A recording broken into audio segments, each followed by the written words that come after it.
Vladimir est étudiant en Master 2 à Paris-Dauphine. Il n'imaginait pas finir ses études dans de telles conditions. Ce changement radical avec le début de son cursus a été difficile à vivre. La dernière fois que j'ai été en cours, c'était le 22 octobre. On était sur un système semi-présentiel, semi-distanciel dès septembre, donc j'ai pu me préparer un peu à tout ça.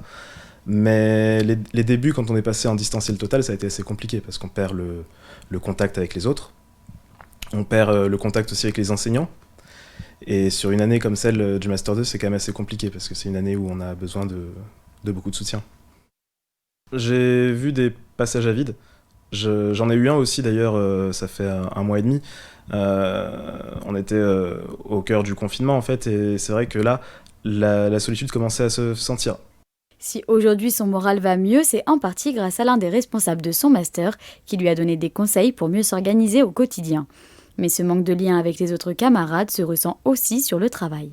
J'ai senti que ça joue sur la cohésion de la promotion, parce qu'en fait finalement on se connaît moins. Comme on se connaît moins, on sait moins forcément comment les autres fonctionnent, et ça peut créer des tensions, notamment dans les travaux de groupe. Pour lui qui est en fin d'études, l'insertion dans le monde du travail est une grande source d'inquiétude.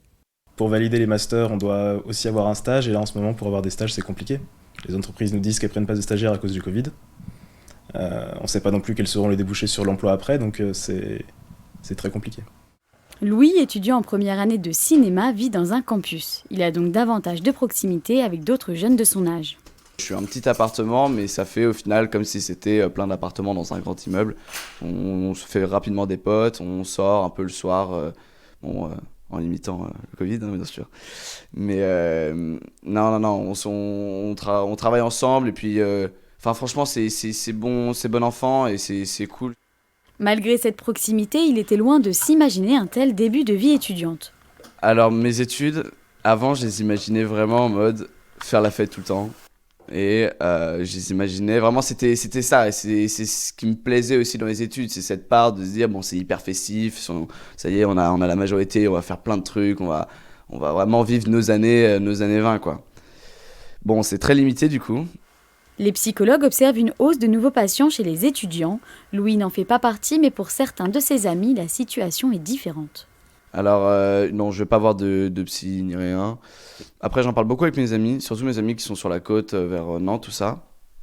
C'est sûr que c'est un sujet qui revient assez souvent, surtout j'ai des copains en PACES, et pour eux c'est l'horreur. Et franchement, je me compare à eux, et je me dis, je suis vraiment dans une bonne situation.